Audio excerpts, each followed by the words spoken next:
beribadah di Kapel STI, Yogyakarta, 23 Maret 2021. Ibadah hari ini menggunakan tata ibadah GKI, Gereja Kemai Injil Indonesia. Jemaat Tuhan dipersilakan untuk mengambil saat teduh.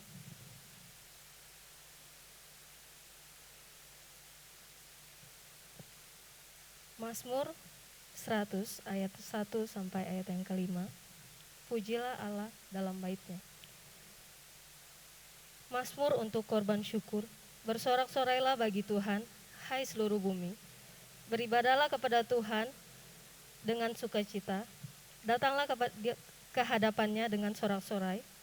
Ketahuilah bahwa Tuhanlah Allah, dialah yang menjadikan kita, dan punya dialah kita, umatnya dan kawanan domba gembalaannya.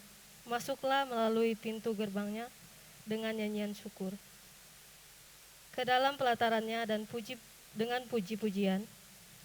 Bersyukurlah kepadanya dengan dan pujilah namanya, sebab Tuhan itu baik, kasih setianya untuk selama-lamanya, dan kesetiaannya tetap turun-temurun.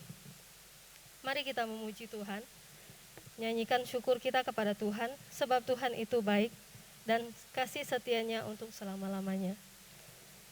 Mari kita menyanyi bersama dalam buku Kemenangan Iman nomor 285, Api Maha Tuhan. Jemaat Tuhan dipersilakan untuk berdiri.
Yang percaya kepada Tuhan, mari kita menyebut pengakuan iman rasuli kita dengan berkata, aku percaya kepada Allah Bapa yang Maha Kuasa, pencipta langit dan bumi, dan kepada Yesus Kristus, anaknya yang tunggal Tuhan kita, yang dikandung daripada Roh Kudus, lahir dari anak darah Maria, yang menderita di bawah pemerintahan Pontius Pilatus, disalibkan, mati dan dikuburkan, turun ke dalam kerajaan maut, pada hari yang ketiga, bangkit pula dari antara orang mati.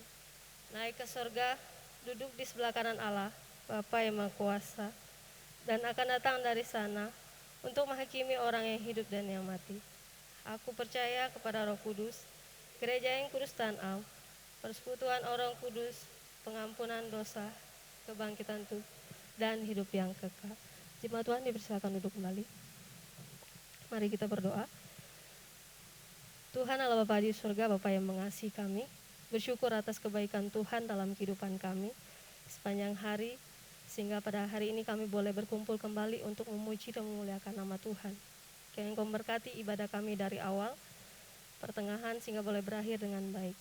Terima kasih ya Tuhan Yesus, kami menyerahkan semuanya ke dalam tangan-Mu. Hanya dalam nama Tuhan Yesus kami berucap syukur. Amin. Mari kita terus memuji Tuhan. dengan ungkapan hati kita yang sungguh-sungguh, kita mengatakan bahwa dekat dengan Tuhan kita merasa tenang dan aman, hanya Yesus yang kita miliki dalam kehidupan kita. Mari kita menyanyi bersama dalam buku Kemenangan Iman nomor 273, Berdekat Padamu.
Yang kedua, kesenangan dalam bukan aku pintakan, dengan suka aku kerja, hanya tolong ya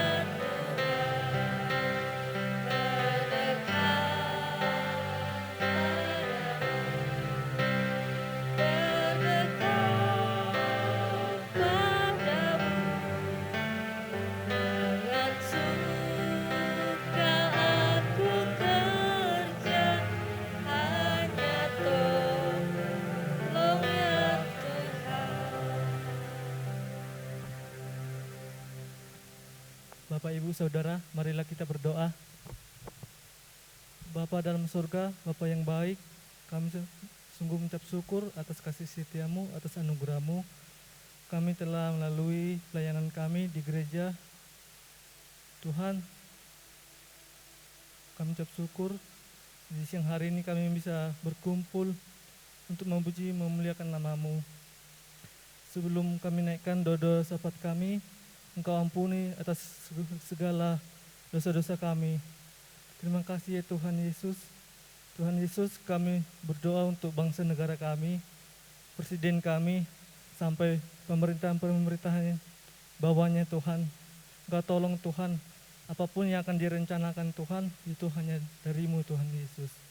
Tuhan Yesus, kami berdoa untuk saudara-saudara kami yang kena virus corona maupun banjir, yang mengalami bencana alam. Engkau tolong Tuhan, apapun ya Tuhan yang mereka perlukan, Engkau akan memberikan Tuhan Yesus. Terima kasih ya Tuhan Yesus. Engkau berkati dosen-dosen kami, rektor kami, dalam pelayanannya, dalam keluarganya Tuhan. Jikalau ada saudara kami yang sakit hari ini Tuhan, Engkau sembuhkan. Tuhan Yesus, kami berdoa untuk saudara kami yang akan berangkat untuk mission trip, apapun ya Tuhan yang dikerjakan, apapun yang direncanakan, Engkau tolong ya Tuhan Yesus. Terima kasih Tuhan. Begitu juga mahasiswa STI tingkat 1, tingkat sampai tingkat 4, Engkau berkati Tuhan. Untuk saudara kami yang akan menyusun skripsi, tesis, disertasi, apapun Tuhan Yesus yang diharapkan, Engkau akan menjamahnya Tuhan Yesus. Terima kasih Tuhan Yesus, terpuji nama-Mu, haleluya, amin.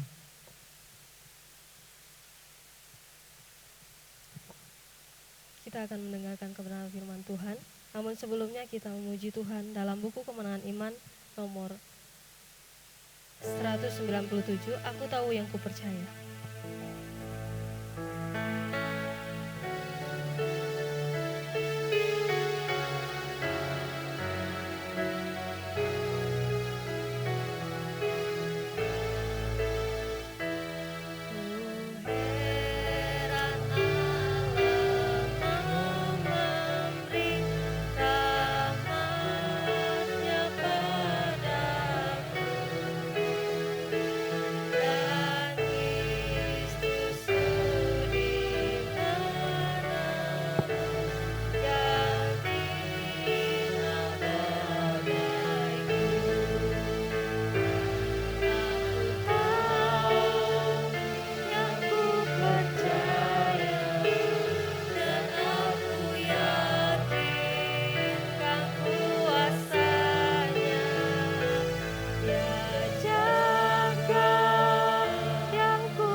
Bait yang kedua.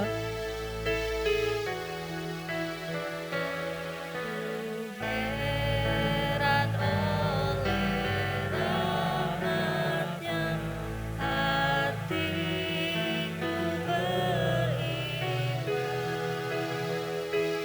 dan oleh kuasa sabda-Nya, jiwaku pun tenang. Aku tahu yang ku percaya, dan aku yakinkan kuasa-Nya. Dia jaga yang ku taruhkan hingga harinya kelak. Kepada Bapak Jimmy Sugiarto NTH dipersilakan.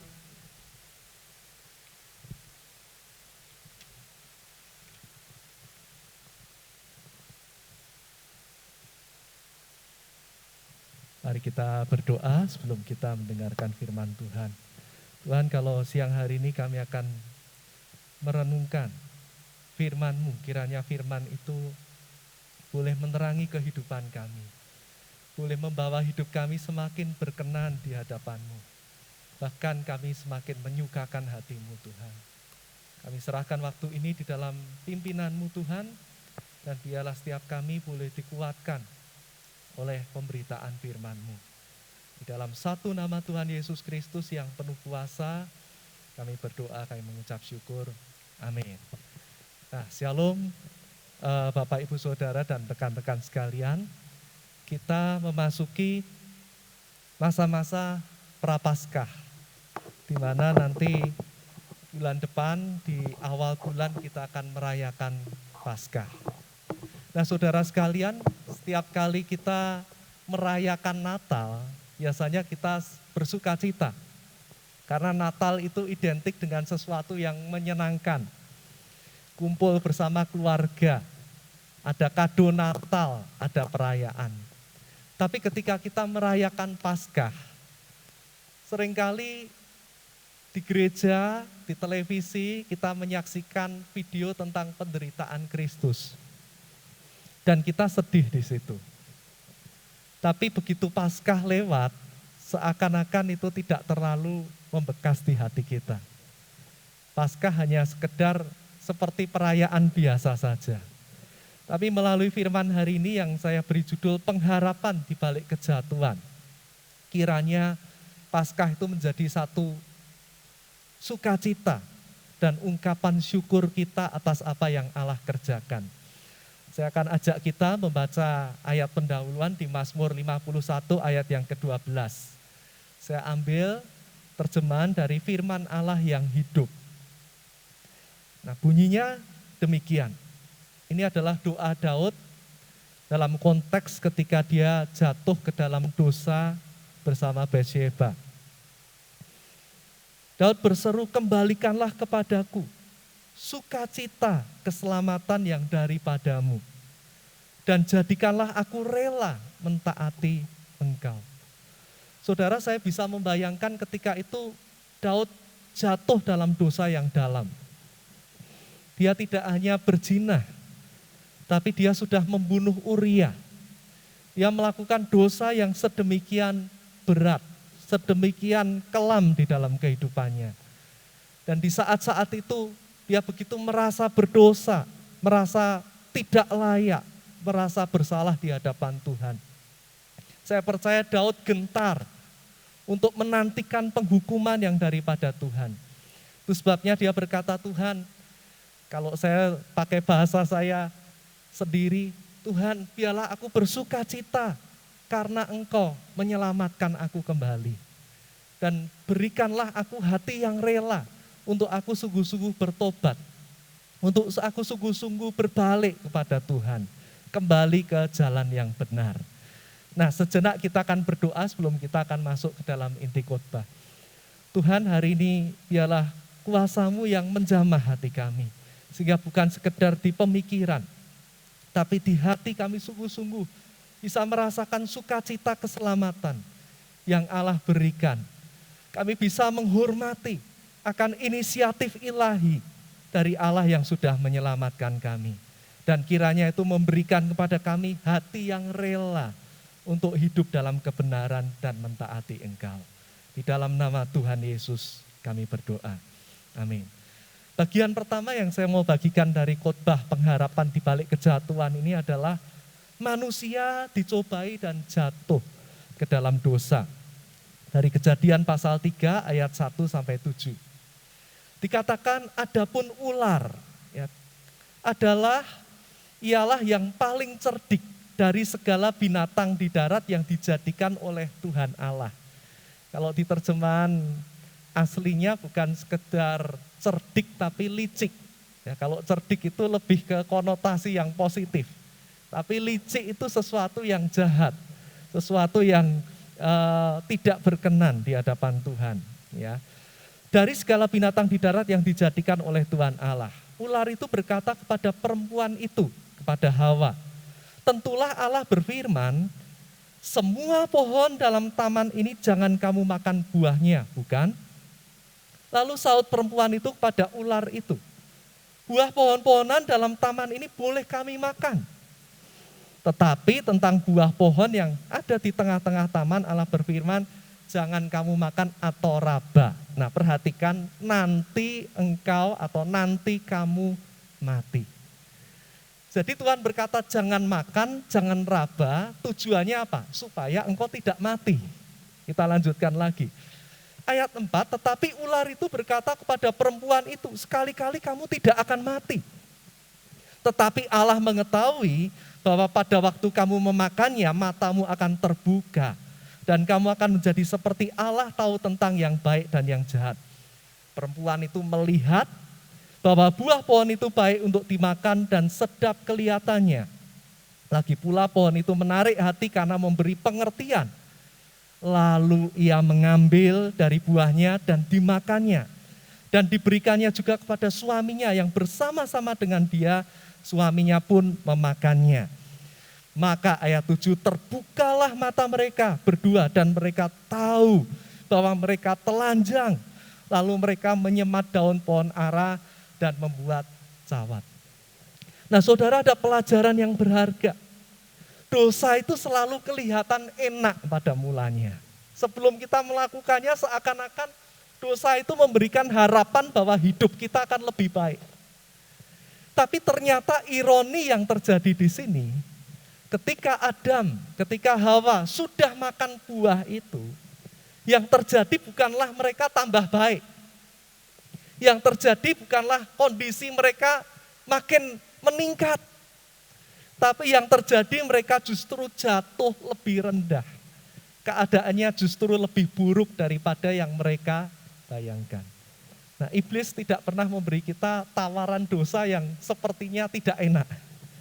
Iblis selalu memberikan tawaran yang sepertinya enak, sehingga itu menarik kita untuk melakukannya. Tapi berhati-hatilah, karena dosa pasti membawa konsekuensi yang tidak enak. Nah, kita akan lihat siapa sih yang menyebabkan manusia berdosa. Di pasal 3 ayat 1a, ternyata si ular itu yang membujuk Hawa, sehingga akhirnya dia juga mengajak suaminya. Nah, kalau dalam budaya kuno Timur Dekat, ular itu adalah lambang perlawanan terhadap Allah. Kalau di Mesir ada yang berkata itu lambang kesuburan, tapi dalam konteks ini tanda perlawanan pada Allah. Ular juga adalah dalam konteks ini musuh Allah dan manusia. Ya. Kalau di Perjanjian Baru dia bolos, artinya dia si pemfitnah, si pendakwa, si penganiaya, bahkan si pembunuh. Nah, awalnya kita tahu semua sebelum kejatuhan dia ada di surga. Dia ciptaan ilahi. Tapi karena dia ingin menyamai Allah, maka dia harus dibuang ke bumi. Dan dia ingin menguasai manusia yang diciptakan segambar dan serupa Allah. Itu sebabnya karena setan tahu tujuan ilahi. Tuhan punya rencana atas hidup kita. Tuhan punya rencana atas hidup Adam dan Hawa. Maka setan berusaha merusak kehidupan Adam dan Hawa. Setan juga berusaha merusak kehidupan kita. Caranya dengan kelicikannya. Di pasal 2 ayat yang ke-25 manusia itu dikatakan telanjang. Atau mungkin polos. Sedangkan di pasal 3 ayat 1 si ular itu licik. Dan dengan kelicikannya dia berusaha untuk membohongi manusia yang polos itu dengan membuat manusia ragu akan kebaikan Tuhan. Nah, kita lihat bentuk pencobaannya seperti apa. Di ayat 1b sampai ayat yang ke-5. Saudara perhatikan, Tuhan berkata bahwa buah pohon-pohonan dalam taman ini boleh dimakan, semuanya boleh. Yang enggak boleh cuma yang satu itu. Nah, kenapa yang satu itu enggak boleh? Tujuan Tuhan bukan karena dia takut tersaingi. Seperti yang iblis katakan. Tapi Tuhan tahu persis kalau manusia nekat makan buah itu, manusia akan mati. Tujuan Tuhan melarang karena Tuhan enggak mau manusia mati. Tuhan mau manusia punya hidup yang kekal. Tapi sebaliknya, setan berkata, bukankah Tuhan berkata semua enggak boleh? Kalau bahasa kita berarti setan berkata Tuhan itu kan pelit. Ya semuanya enggak boleh. Kalaupun yang itu karena Tuhan takut tersaingi. Kalau kalian tahu tentang yang jahat dan yang baik, nanti jangan-jangan kalian seperti Allah. Nah, Tuhan enggak mau disamai, makanya kalian dilarang untuk makan buah itu.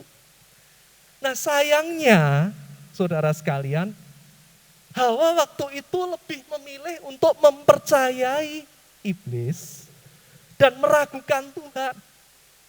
Sehingga setelah berpikir-pikir, dia lihat buah itu, dia renungkan lagi firman Allah. Dia lihat buah itu, dia pikirkan lagi perkataan iblis. Karena terlalu lama berpikir, tidak segera ambil keputusan untuk mentaati Tuhan. Akhirnya, kelihatannya baik juga ya. Kelihatannya sedap juga ya. Bahkan dikatakan memberi pengertian. Nah, ditafsirkan saudaraku, memberi pengertian itu maksudnya adalah kalau aku makan itu, hidupku akan meningkat. Kalau aku makan itu, hidupku akan lebih baik lagi. Aku akan berkuasa. Nah, Tuhan ciptakan manusia itu jadi pengelola. Tapi rupanya dia tidak puas hanya jadi pengelola. Dia ingin lebih dari itu, saudaraku. Nah, jadi dosa itu bukan sekedar makan buahnya.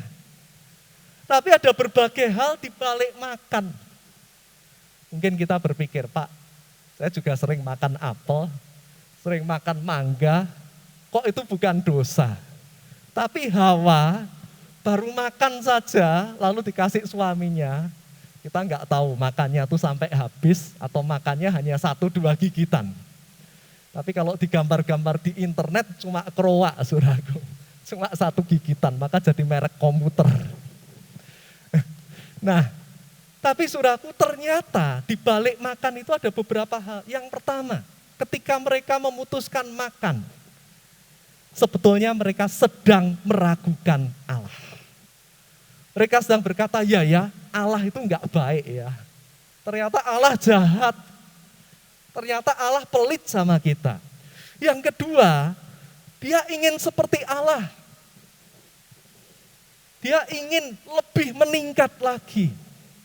Dia tidak bersyukur dengan keadaan, dengan apa yang Allah sudah berikan. Bahkan dia melawan Allah. Ketika mereka taat kepada Tuhan, tidak makan buah itu sesungguhnya mereka ada di pihak Allah. Tapi ketika tangannya mulai memegang dan akhirnya memakan buah itu, sesungguhnya mereka tidak lagi di pihak Allah. Mereka sedang ada di pihak yang berlawanan dengan Allah. Mereka sudah pindah halauan, saudaraku. Jadi dosa itu tidak sesederhana hanya memakan buah itu. Tapi ada berbagai hal di balik memakan buah itu. Nah, kalau disimpulkan bentuk dosa ada di ayat yang ke-6. Ayat yang bagian pertama sudah saya jelaskan, meragukan Allah, melawan Allah. Bahkan ingin melebihi Allah, sama seperti Allah. Yang kedua, dosa juga berarti memilih apa yang baik menurut dirinya sendiri, bukan menurut Allah. Nah, berapa sering dalam hidup kita, Tuhan itu sudah punya pilihan yang terbaik buat hidup kita. Mungkin hari-hari ini ada yang sedang berdoa, Pak, saya belum punya pasangan hidup, Pak. Tapi kok lama menunggu pasangan hidup yang seiman kok enggak datang-datang ya, Pak ya. Kalau yang di luar iman boleh enggak, Pak? Nanti ketika sudah jadian diinjili, Pak, biar seiman. Itu proses yang kebalik, saudaraku. Seiman dulu baru didoakan. Jangan yang belum seiman didoakan, nanti jadian semoga, Pak, dia jadi seiman. Nah, itu seperti ini. Kita memilih yang baik menurut diri kita sendiri, bukan menurut Allah. Itu dosa. Yang ketiga, tidak puas. Hawa tidak puas hanya jadi pengelola taman itu. Dia ingin jadi penguasa. Berapa banyak dari kita yang seringkali juga tidak puas dengan berkat, dengan pemeliharaan, dengan apa yang ada dalam hidup kita sekarang ini. Kita berkata, Tuhan, kenapa aku lahir di keluarga yang seperti ini? Bukan di keluarga yang kaya raya. Semuanya ada, mau apa saja bisa. Kenapa aku lahir di sini? Kenapa keadaanku seperti ini? Yang keempat, dosa juga lebih menuruti apa kata manusia daripada apa kata Tuhan. Adam gak pikir panjang. Pokoknya apa yang istrinya kasih dimakan begitu saja. Dia tidak berkata, bukankah Allah nggak boleh? Dia langsung makan begitu saja. Betapa kita juga sering karena sungkan. Yuk, Dre, minum yuk. Aduh, besok mau pelayanan kapel, misal seperti itu. Ah, nggak apa-apa lah, kamu nggak setia kawan kalau nggak mau ikut minum. Kalau minum air putih nggak apa-apa. Tapi kalau minum yang lain itu. Nah, seringkali kita berpikir, ya, sudahlah nanti daripada kehilangan teman, minum saja. Kita lagi nonton loh. Nonton apa? Nonton yang blue-blue. Wah, aku nggak mau aku. Aku sudah bertobat. Wah, kamu nggak setia kawan kamu. Masa gini aja, nanti bisa bertobat lagi kok. Akhirnya karena lebih sungkan sama manusia. Karena kita takut kehilangan teman. Takut kehilangan penghargaan manusia. Kita akhirnya lebih menuruti apa kata iblis. Apa kata setan. Daripada kita mentaati Tuhan. Hari ini melalui firman hari ini saudaraku. Kiranya kita diingatkan. Ya. Lalu aplikasinya. Sebetulnya tadi saya sudah bagikan juga ya. Tapi biarlah mulai hari ini kita merenungkan, apakah kita sering juga seperti Hawa yang meragukan firman Tuhan? Apakah kita juga meragukan kebaikan Tuhan hari-hari ini? Tuhan, kalau Engkau baik, kenapa keluargaku kena corona Tuhan? Tuhan, kalau Engkau baik, kenapa terjadi bencana di kampung halamanku? Katanya Tuhan baik, mana kebaikan Tuhan? Bahkan yang lebih lagi, kalau kita tidak menjaga hati, kita bisa berpikir Tuhan itu jahat. Bahkan kita ingin independen daripada Tuhan. Sudahlah, kayaknya enggak perlu Tuhan. Toh Tuhan tidak menolongku. Toh Tuhan melarang. Nah saudara, hati-hati. Tidak selalu yang diperbolehkan itu baik. Terkadang bentuk kasih itu adalah larangan. Kalau Bapak Ibu dosen wali melarang Anda bukan berarti mereka jahat. Bukan segala sesuatu yang ya itu selalu baik. Saya punya anak masih kecil yang 2 tahun ya, Ethan. Kemarin tiba-tiba di rumah ya, kami itu punya timbangan yang terbuat dari kaca. Nah tiba-tiba dia ambil timbangan itu dan dia mau lempar. Nah kakaknya langsung tangkap tangannya dan berkata, Ethan jangan, nanti pecah, kamu kena pecahannya nanti. Dan namanya anak kecil dia belum bisa mengerti, dia menangis, kenapa? Belum bisa ngomong panjang ya, tapi dia marah, nangis gitu. Karena dilarang. Padahal maksud kita melarang bukan karena kita jahat. Maksud kita melarang supaya dia tidak kena pecahan kacanya kalau dia lempar. Nah, kalau Tuhan larang sesuatu dalam hidup kita, bukan berarti Tuhan jahat. Seringkali Tuhan mau kita aman. Tuhan mau kita tetap hidup. Tuhan mau kita tetap bisa menikmati kebaikannya. Nah, jangan sampai kita melawan Tuhan dan akhirnya melakukan semau-mau kita sendiri. Hari ini dari poin yang pertama ini, ternyata dosa tidak sesimpel yang kita bayangkan. Ternyata dosa itu merupakan perlawanan terhadap Allah. Ternyata dosa itu kita tidak mempercayai Allah, bahwa Allah baik dalam hidup kita. Yang kedua, kita akan lihat bersama, ternyata ada hukuman sebagai akibat dosa yang dilakukan manusia. Kejadian pasal 3 ayat 18 sampai 19. Di ayat 8 dikatakan, ketika mereka mendengar bunyi langkah Tuhan berjalan-jalan dalam taman, mereka bersembunyi. Kemarin saya sempat pelajari ya, tafsirannya Walkie, ya Pak Rid suka pakai itu. Di situ dikatakan sebetulnya Tuhan jalan-jalan di taman itu bukan hanya hari itu. Tapi Tuhan biasa jalan-jalan di taman itu. Kenapa kok Tuhan sering jalan-jalan di taman itu? Itu menunjukkan betapa Tuhan itu mengasihi segala ciptaannya. Nah, ini menentang ajaran yang berkata bahwa Tuhan itu ketika sudah menciptakan ditinggal begitu saja. Ternyata tidak. Tuhan memantau manusia di Taman Eden. Tapi pagi itu, hari itu ada sesuatu yang berbeda. Biasanya kalau dengar langkah Tuhan, manusia langsung berkata, mungkin bahasa kita sekarang, Shalom Tuhan, selamat pagi. Adam hadir di sini. Hadir Pak, gitu kalau di kelas. Tapi kenapa hari itu Tuhan tunggu nggak muncul-muncul? Ternyata manusia bersembunyi karena dia telanjang akibat dosa yang dilakukannya itu. Jadi yang pertama, dosa itu membuat kita malu ketemu Tuhan. Dosa membuat kita menyembunyikan diri dari Tuhan. Takut bukan karena hormat, tapi takut dihukum karena kita sudah melakukan sesuatu yang salah.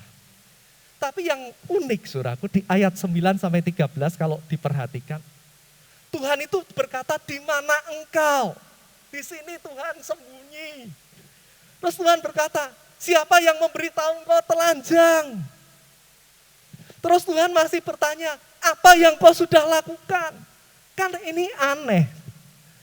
Tuhan itu maha tahu. Setuju bahwa Tuhan maha tahu? Tapi kok pakai bertanya? Bukankah waktu Hawa memakannya itu sebetulnya Tuhan sudah melihat? Bukankah waktu buah itu juga diberikan ke Adam, Tuhan juga melihat? Tapi hebatnya Allah kita, dia masih menanyakan, kamu di mana? Walaupun dia tahu di mana mereka bersembunyi. Karena Allah itu memberikan kesempatan untuk kita yang berdosa, manusia yang berdosa itu datang dan mengakui dosa kita. Tuhan tidak langsung hukum begitu saja. Kamu ya sudah begini. Enggak. Tapi Tuhan tanya dulu.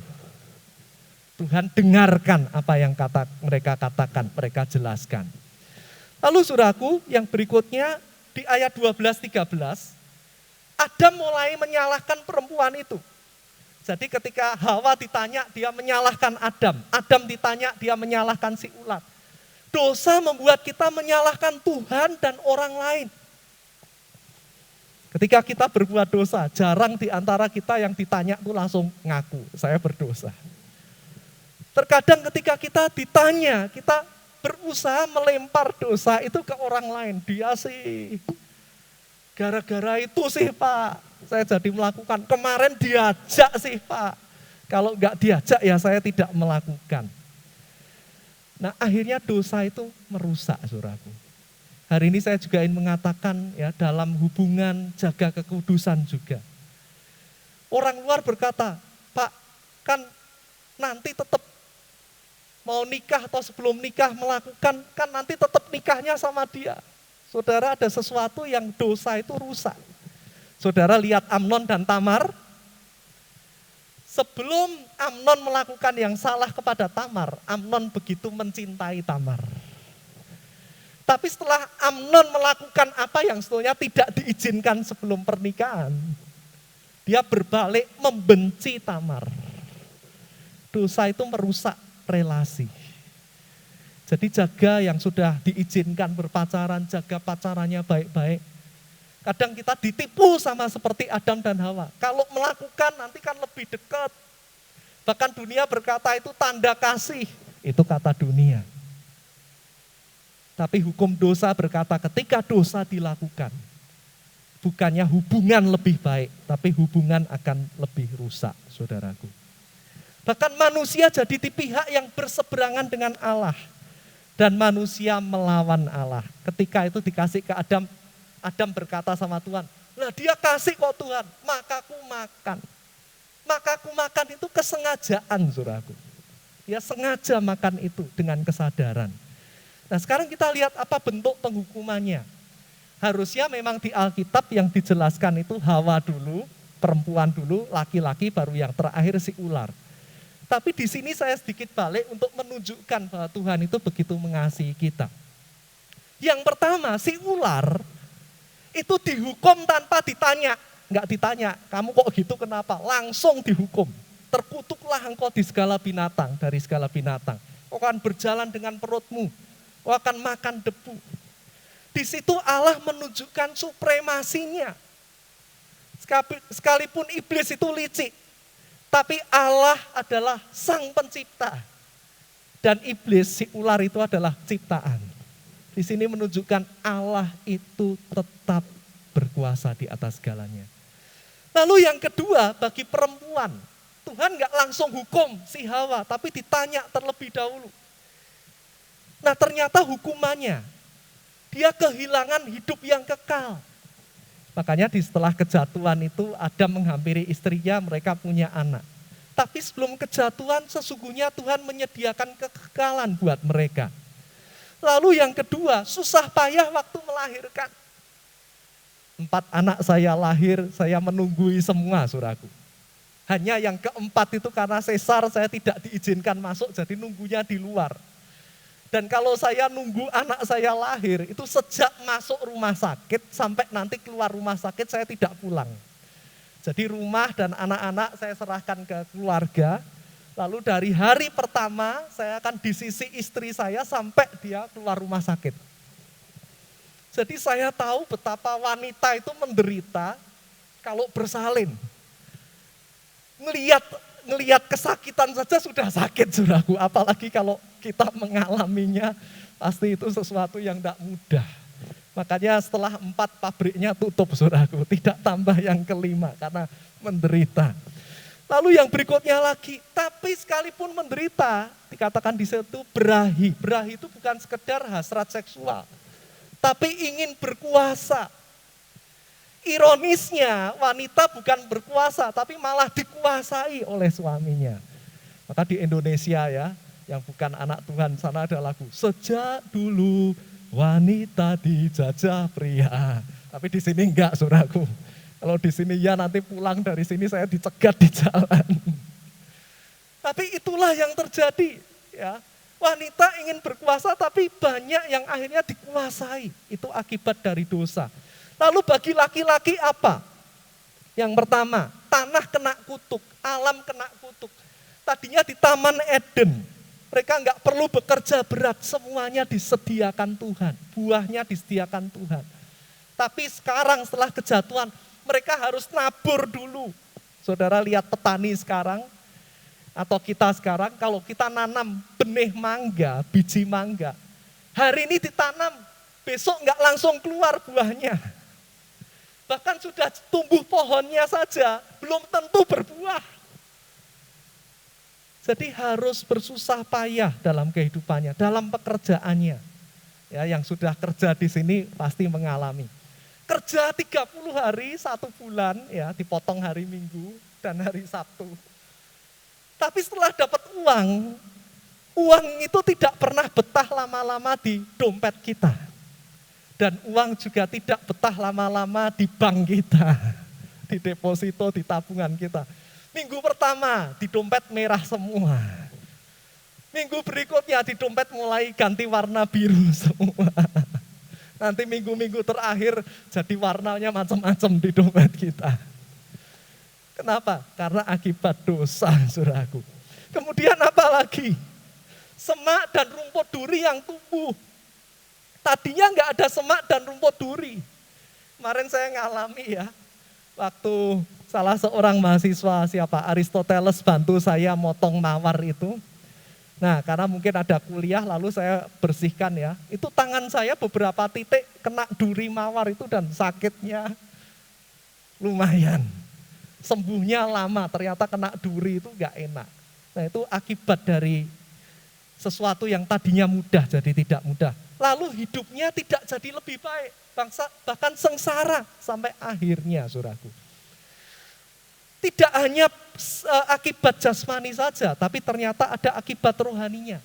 Manusia ingin seperti Allah, ingin hebat, tapi kehilangan hidup yang kekal. Mereka harus keluar dari taman Tuhan yang penuh dengan segala kebaikan. Dan yang paling parah, mereka terpisah dari Allah, sumber segala sesuatu, sumber kehidupan. Ini satu kondisi yang sangat memprihatinkan. Ya, jasmaninya ambiar, kalau bahasa sekarang. Rohaninya juga remuk, sehingga tidak ada lagi pengharapan. Di dunia susah, kalau mati pun tidak kekal.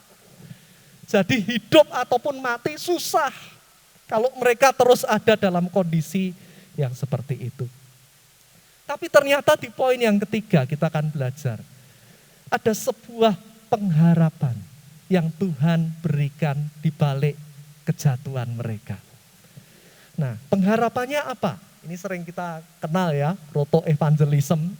Di ayat ke-15 dikatakan, Tuhan berkata, aku akan mengadakan permusuhan antara engkau, ular itu, dan keturunan dan perempuan ini atau si Hawa, antara keturunanmu dan keturunannya. Nah, kita kadang berpikir keturunannya itu siapa? Apakah iblis itu bisa punya anak, setan yang kecil-kecil? Ataukah itu ular yang kecil-kecil? Karena ular itu menghasilkan keturunan. Tapi ternyata yang dimaksud keturunan di situ bukan keturunan fisik. Tapi yang dimaksud adalah orang-orang atau manusia-manusia di kemudian hari yang lebih memilih untuk taat kepada iblis daripada taat kepada Tuhan. Itulah keturunan si iblis. Itulah keturunan si setan. Tapi buat si perempuan atau si Hawa, manusia juga, Tuhan juga menjanjikan keturunanmu akan meremukkan kepalanya. Nah, maksudnya apa? Keturunan di situ ternyata bisa punya dua arti. Yang pertama jelas itu menunjuk kepada Kristus. Di kayu salib ketika nanti kita merayakan Paskah, Kristus sudah menghancurkan si iblis. Sehingga maut itu kehilangan kuasanya. Tapi keturunan manusia di situ juga bisa berarti kita semua. Orang yang memilih untuk percaya dan mentaati Kristus. Kita diberikan janji bahwa kita akan mengalahkan si iblis. Bukan hanya Tuhan yang mengalahkan si iblis, tapi kita juga akan mengalahkan kuasa setan. Kita akan bisa menang atas dosa-dosa kita. Nah, bisa 2 slide selanjutnya. Ya. Nah, itu terjadi bukan karena kuat hebatnya manusia. Karena di tengah kejatuhannya itu Adam tidak bisa ngapa-ngapain.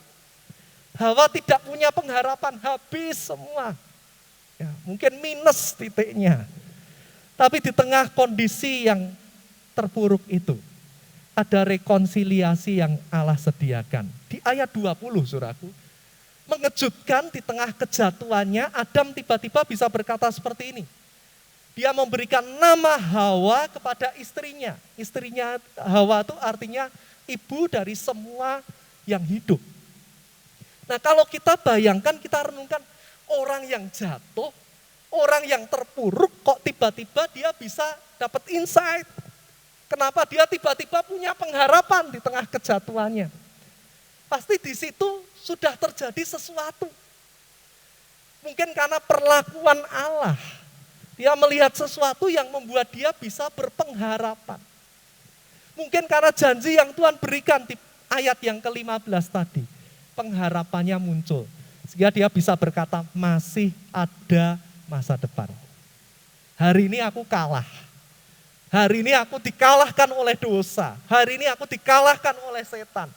Tapi kelak keturunanku akan mengalahkan setan. Kelak keturunanku akan mengalahkan dosa. Akan menang atas dosa. Nah, caranya bagaimana? Ternyata itu inisiatif ilahi dari Allah, bukan usaha manusia, saudaraku.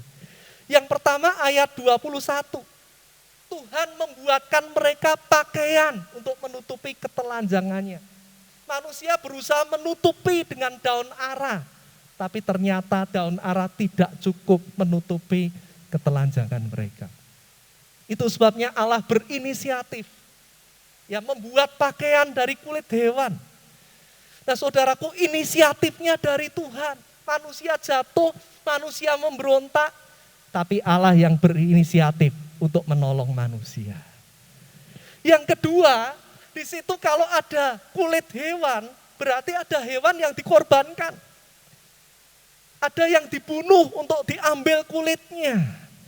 Nah, ini berbicara tentang menggambarkan pengorbanan Kristus. Anak domba Allah yang tidak bersalah. Dia tidak pernah berbuat dosa.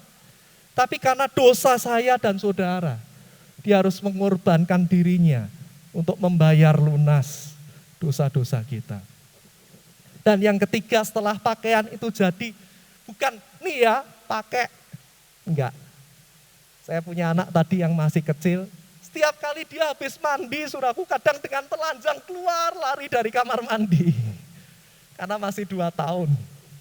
Nah, biasa saya, mamanya atau adiknya, kita yang pakein pakaian. Karena dia belum bisa pakai sendiri, saudaraku. Artinya kalau dalam konteks ini, bukan hanya manusia itu sudah berdosa lalu Allah menutupi, tapi Allah juga yang berinisiatif untuk memulihkan mereka. Kalau kita bandingkan dengan kisah anak yang hilang, ketika anak yang hilang itu kembali, bapaknya ambilkan jubah, bapaknya ambilkan cincin dan mengenakannya. Artinya yang tadinya sudah jatuh terpuruk, diberi kesempatan, dipulihkan ke dalam kedudukan yang semula. Nah, saudaraku, tapi manusia perlu meresponi itu. Kalau seandainya Allah menawarkan rekonsiliasi, Allah ingin memulihkan, tapi manusia tidak meresponi, maka juga tidak bisa. Nah, maka apa yang manusia harus lakukan? Yang pertama, menyadari dosanya. Tuhan, kami telanjang. Kalau anak yang hilang, dia berkata ternyata di sini enggak enak. Di rumah bapakku banyak makanan, tapi di sini aku kelaparan. Lalu yang kedua, mengakui dosanya. Ya, walaupun lempar-lemparan. Tapi kalau di konteks di perjanjian baru, anak yang hilang itu berkata, sebaiknya aku pulang. Aku sudah salah dengan Bapa. Aku akan pulang kalaupun dijadikan orang upahan, enggak apa-apa. Yang ketiga, menerima akibat dosa. Saudaraku, semua dosa Tuhan kalau kita minta ampun pasti Tuhan ampuni. Tapi semua dosa ada restitusinya. Ada hukuman yang harus kita tanggung. Kalau kita mau pelayanan dan kita melanggar lampu merah, lalu disemprit Pak polisi, ternyata dinamanya Matius, berarti dia juga anak Tuhan. Lalu kita berkata, Pak, ampuni saya Pak, ini mau pelayanan ke gereja, jangan ditilang ya Pak ya. Pak polisi mungkin akan tersenyum. Lagi pula dia anak Tuhan. Gak apa-apa dek, saya ampuni, tapi tilangnya tetap jalan. Diampuni, tapi konsekuensi hukumannya tetap jalan, saudaraku. Namun yang luar biasa, di bagian akhir Allah menyediakan rekonsiliasi. Bila kita menanggapinya, kita akan diampuni dan dipulihkan. Karena hanya Allah yang sanggup melakukannya. Nah, sebelum saya akhiri, saya mau ajak kita merenungkan, saudaraku. Apakah hari-hari ini kita sebagai pelayan, hamba-hamba Tuhan dan mahasiswa teologi, kita juga sering berseberangan dengan Allah. Saudaraku, dosa yang kita lakukan sekarang itu sebetulnya tidak lebih ringan daripada yang dilakukan Adam. Sama saja. Setiap kali kita mempertanyakan firman, setiap kali kita berpikir bahwa Allah itu jahat, Setiap kali kita mengambil tindakan, kita tahu yang benar mana, apalagi mahasiswa teologi. Kita tahu yang benar itu mana, tapi kita memutuskan mengambil yang salah. Sesungguhnya kita sedang melakukan yang sama. Sesungguhnya kita harus menerima konsekuensi yang sama. Sesungguhnya kita juga mengalami kejatuhan yang sama. Tapi karena begitu besar kasih Allah, maka Dia berkenan mengampuni kalau kita datang kepadanya. Nah, pengampunan itu hendaknya membuat kita melakukan 3 ini. Yang pertama, ialah sukacita akan keselamatan itu tidak pernah hilang dari hati kita. Ialah ucapan syukur karena Tuhan sudah menyelamatkan, itu tidak hilang dari kita. Banyak di luar sana belum diselamatkan. Banyak di luar sana yang belum pasti nanti surga atau neraka. Tapi hendaklah kita bersyukur karena kita diselamatkan. Yang kedua, kesadaran akan kasih Tuhan itu hendaknya membuat kita seperti Daud. Tuhan, berikan aku rela untuk tidak berdosa lagi. Bukan kepepet, bukan karena takut ketahuan, tapi karena kita menghormati kasih Allah. Maka kita berkomitmen tidak berbuat dosa lagi. Dan yang ketiga, kalau kita sudah mengalami rekonsiliasi, pengampunan dan pemulihan dari Allah, maukah kita memberitakannya kepada mereka yang belum mengerti? Ternyata ada sebuah pengharapan di balik kejatuhan manusia. Ada pengharapan di balik semua yang tidak baik. Saya akan tutup dengan kesaksian saya, saudaraku. Ayah saya itu sopir. 25 tahun bekerja jadi sopir, gajinya 250.000. Sehingga masa kecil kami kalau boleh dikatakan kurang bahagia. Mau makan, mau mainan, kendaraan nggak punya, saudaraku. Sehingga harus naik kendaraan umum terus. 98 bapak saya kena PHK karena krisis ekonomi yang terjadi di Indonesia. Tapi di balik kejatuhan itu atas usul adik saya, beliau merintis usaha dari kontrak tempat, jualan kain. Sampai akhirnya punya rumah, punya toko sendiri. Dan setelah menabung susah payah bisa beli sebuah mobil Innova. Nah waktu itu saya di Jogja, saudaraku, saya dari kuliah tuh naik sepeda motor. Lalu ayah saya berkata, sudahlah mobilnya yang masih baru itu kamu bawa saja. Nah mungkin ayah saya tuh seperti Pak Sumbut ya. Tiap kali mobil tuh berhenti selalu bersih-bersih terus, dicuci, tiap hari dicuci terus. Pokoknya sayang sekali sama mobilnya itu. Tapi karena dia begitu mengasihi saya, mobilnya dipinjamkan ke saya untuk dibawa ke Jogja. Waktu itu kuliah kalau nggak salah. Nah suatu kali saudaraku di gereja, karena pelayannya belum banyak, saya pelayanan dari ibadah pertama sampai ibadah yang terakhir, yang kelima. Nah dulu saya dikasih kontrak itu oleh orang tua di depan Murah Meriah. Kalau saudara di pinggir pos GKI itu ya, Alfamart, Indomart. Nah itu di sebelahnya kan sekarang ada toko cat yang catnya hijau.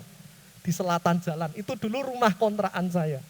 Nah kalau saudara masuk ke situ, itu di belakang toko itu halamannya lebar 2000 meter, rumahnya kecil di tengah. Dan nggak ada belnya. Jadi selalu dipesani kalau sudah sampai di perempatan ring road, jangan lupa telepon supaya nanti ketika sampai di depan pintu sudah ada yang bukain. Ya, karena sudah pelayanan seharian, saudaraku, sambil setir mobil, jangan ditiru. Ya, adegan ini berbahaya. Saya buka HP dan berusaha telepon orang rumah. Karena saya lihat dari jauh lampunya hijau. Jadi perkiraan saya ketika sudah sampai di tengah perempatan lampunya tetap hijau. Ternyata saudaraku beberapa puluh meter dari perempatan lampunya merah. Dan di situ taksi dan mobil-mobil lain berhenti. Saya kecepatan 80 km per jam tanpa sempat ngerem. Nabrak taksi bandara yang hijau itu, belakangnya ringsek, taksinya nabrak mobil jazz depannya, jazznya belakangnya ringsek juga. Lalu mobilnya masih sempat bisa jalan, polisi minta saya minggir ke pos, dan sopir taksi bandara datang semua mengelilingi saya karena dia telepon teman-temannya. Lalu saya berkata, Tuhan tolong aku, belum pernah ngalami kecelakaan, sekali ngalami kecelakaan separah ini. Singkat cerita saudaraku, ganti rugi 30 juta lebih, itu baru mobil saya, belum mobil yang lain-lain itu. Gak punya duit. Tapi malam itu saudaraku, ya saya berjanji besok saya akan tukar, bawa ke bengkel Honda, bawa ke bengkel sesuai dengan mobilnya. Lalu saudaraku, saya diantar pulang oleh sopir taksi itu sampai di rumah. Dan bapak saya pas ada di situ. Beliau mengunjungi, Minggu nginap, Sabtu nginep di Jogja sampai hari Minggu. Saya sudah berpikir ini nanti ngomongnya bagaimana ya, itu mobil kesayangan papa. Lalu setelah menenangkan diri saya berkata, Pak, saya sudah salah, saya gak hati-hati menghancurkan mobil papa, ringsek Pak. Saudaraku, saya percaya buat papa saya tidak mudah di hati. Tapi dia mendekati saya, dia memeluk saya dan berkata, mobil kita bisa nanti nabung dan beli lagi. Tapi yang penting kamu selamat. Nah, saya bisa membayangkan kisah ini. Walaupun mungkin saya, waktu itu saudaraku, ayah saya bukan Tuhan. Tapi saya bisa membayangkan betapa kasih seorang bapa yang dia mengasihi mobilnya. Tapi dia rela, bahkan dia ambil tabungannya untuk mengganti rugi setiap mobil yang saya sudah tabrak itu. Nah itu buat saya bersyukur dan sampai hari ini saya berkomitmen kalau nyetir harus hati-hati, ekstra hati-hati. Saya ambil komitmen tidak lagi buka HP ketika nyetir, kecuali lagi dalam posisi berhenti. Nah kesadaran yang sama hendaknya juga ada antara kita dengan Tuhan. Bersyukurlah kalau kita punya Tuhan yang baik. Yang kedua, jangan berbuat dosa yang lagi. Yang ketiga, bagikan kebaikannya. Beritakan Injilnya. Saya tidak perpanjang, saya undang kita semua bangkit berdiri. Dan kita akan akhiri ibadah ini di dalam doa. Bapak, siang hari ini kami sekali lagi diingatkan. Sekalipun ini hal yang sudah biasa buat kami. Kisah manusia jatuh di dalam dosa. Tapi biarlah siang hari ini kami diingatkan bahwa dosa itu berbahaya. Dosa itu bukan hanya di masa lalu. Tapi kalaupun kami hari ini melanggar, kami sesungguhnya melakukan yang sama. Dan itu menyakiti hati Allah.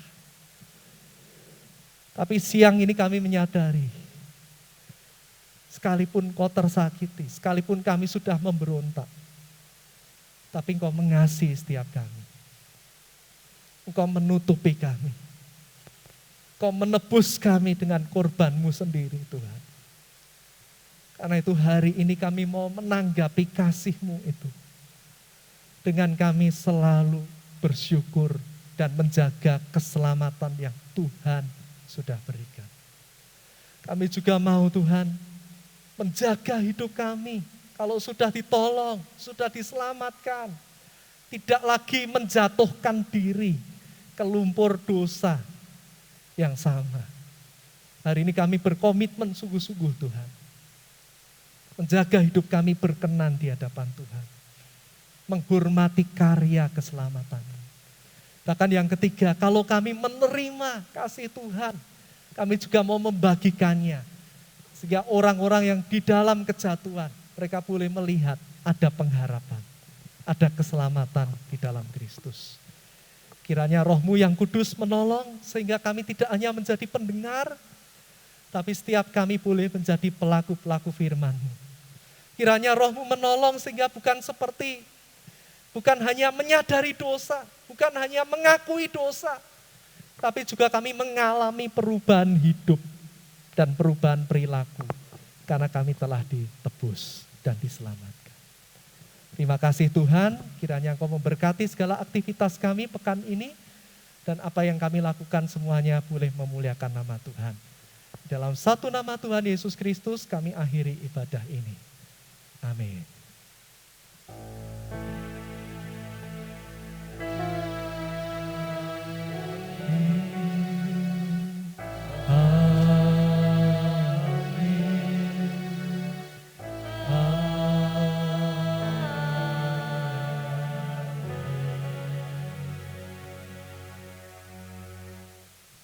Silakan duduk bersaat teduh sejenak.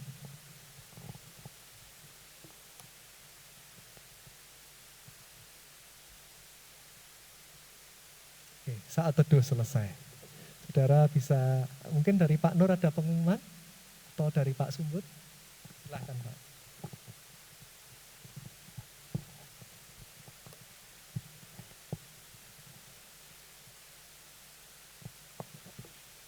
Baik, saudara-saudara sekalian, kita akan berdoa untuk panitia Dies Natalis yang ke-42 STTI Yogyakarta. Kita biasanya ada acara tahunan di tempat ini yang paling lama bernama Pekan Abdi Tuhan seluruh Indonesia. Namun tahun lalu itu ditiadakan terkait pandemi. Dan itu sebabnya tahun ini kita akan mengadakan acara tersebut.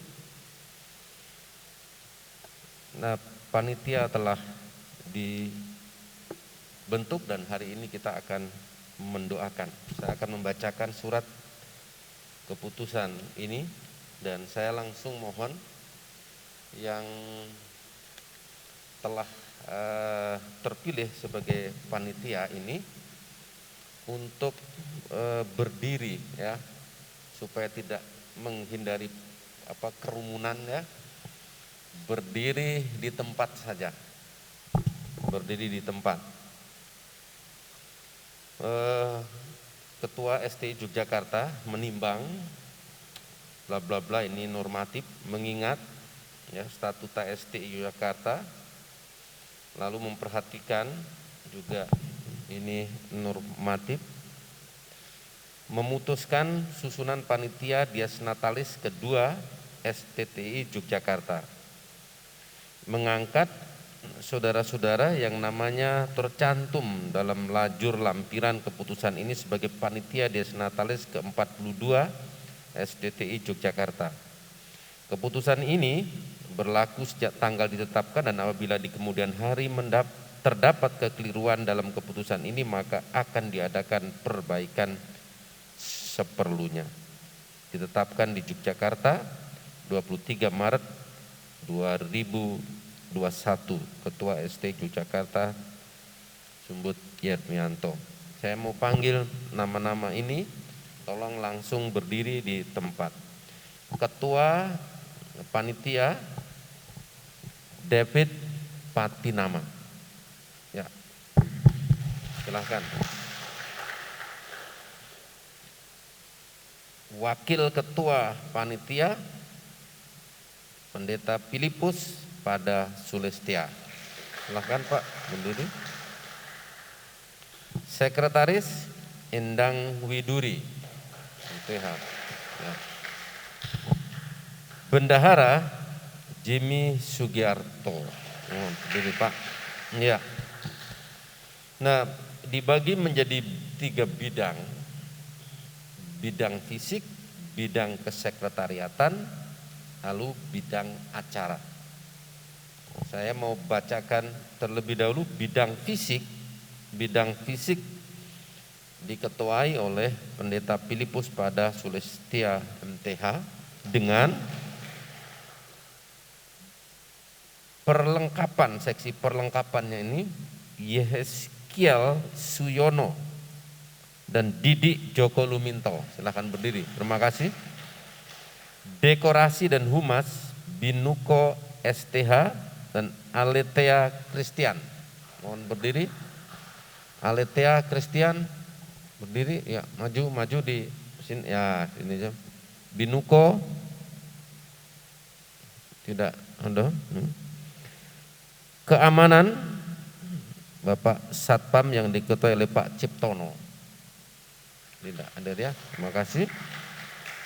Bagian konsumsi Tri Endah Astuti. Ya. Terus bagian kesehatan Kafung Mikael. Jessica Samosir. Silakan berdiri. Ya. Transportasi Sunyoto Espak. Sunyoto.